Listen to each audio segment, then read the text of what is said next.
race to get a leadership in the helm of Football Kenya Federation. There has been a talk of Football Kenya Federation and the misses and also hits that they have been able to achieve for quite a number of years now. But under Nick Mwendwa, I don't know if everybody will agree, things have seemed to take a positive trajectory. But there has always been a room for critic because critics will always be there. And they also have an important say in making sure that everything goes as the way they're supposed to go. Rotun Konyike, I don't know if you will agree, there is a lot that needs to be done so as to build the football here in the country. But also, altogether today, it is an important day because election on the mark and also that AGM for FKF. I know you will be speaking with Jeff Mogire, but I don't know what exactly is your take when you think about the exercise that has just been done today.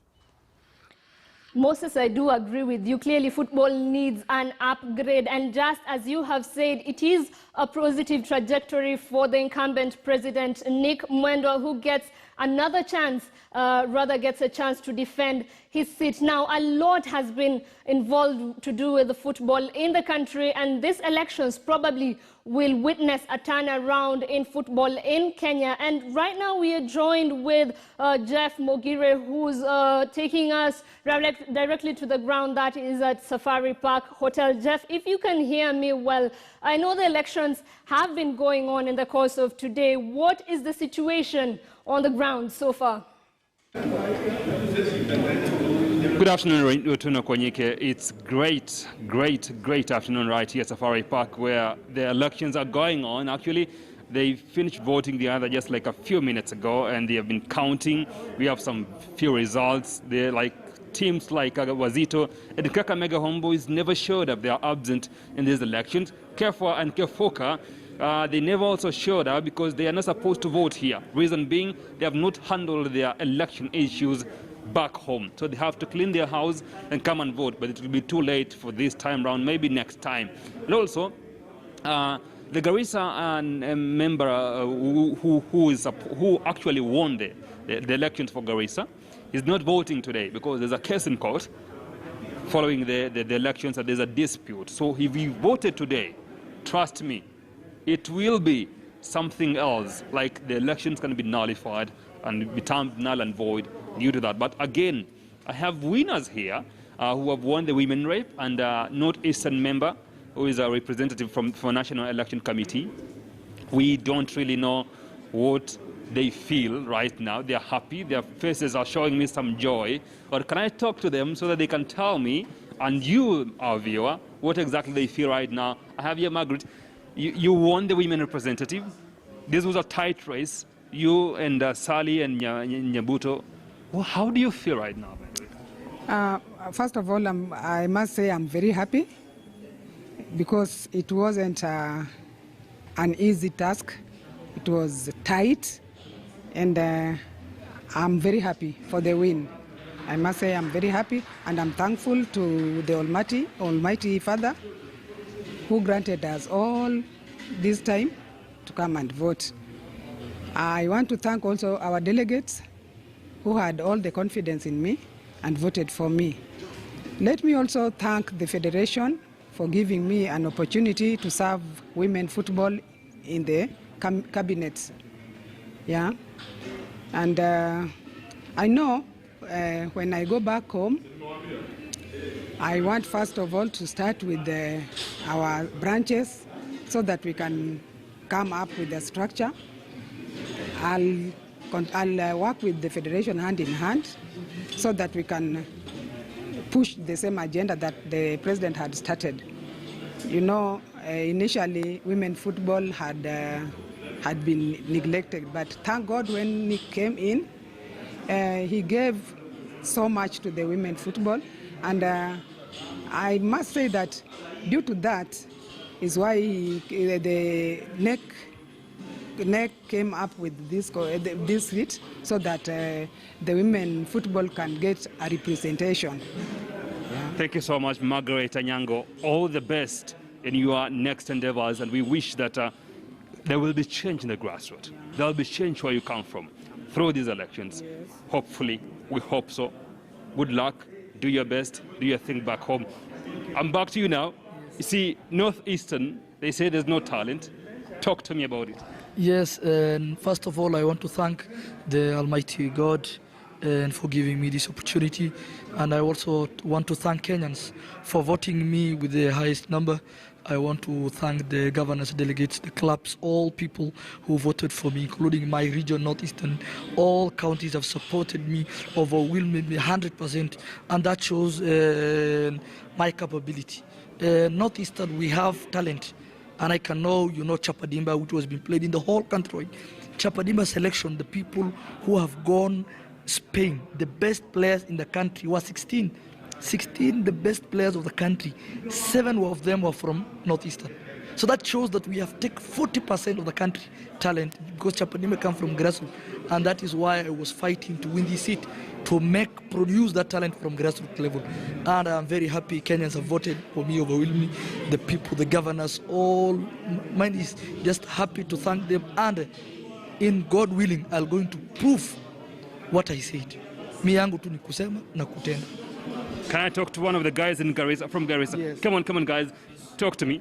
How does this win make you feel? Well, we feel good about it. We've campaigned thoroughly. I think if you look at all the candidates who have been vying for different positions, our candidate here garnered the most votes. So that tells you that we have done our work properly. Yes. Thank you so much. The people of Garissa, change is coming your way.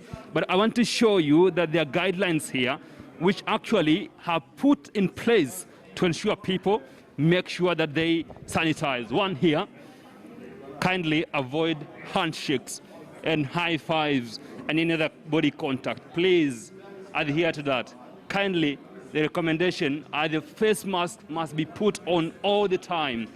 I hope people are adhering to that as we wait for the final results from this hall behind me here. Probably there will be more ahead of this. But for now, I'm going to give it back to Moses Wahisi. He has more and plenty more of sports news over the other side.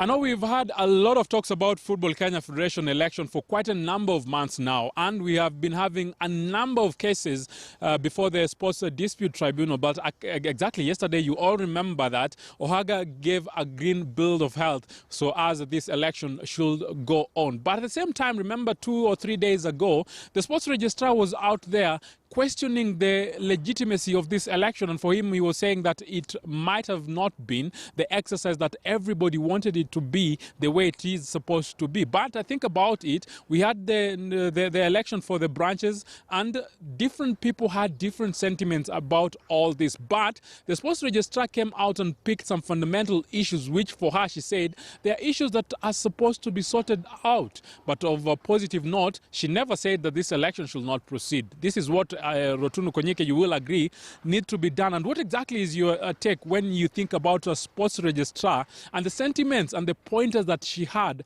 in regards to the election that has already been done, and what exactly is expected moving forward? Well, of course, Moses, I do agree that the sports registrar, in this case, Rose Wasike, is a very critical unit in the ongoing elections. And yes, she does have a say in the previous elections. And of course, she raised quite a number of issues here. Of course, recently she just drafted a letter to the Football Kenya Federation highlighting a number of details here, some of them being that the election returns had not been submitted there. We had a submission of newly elected officials was delayed also. We had that most counties that took part in the elections, county elections that was in September, had not been registered as at 19th September. And you can see these are very critical issues to the process that is the Football Kenya Federation electoral process. Of course, we've had a number of elections. We've had county elections, and now we are in the national elections. And this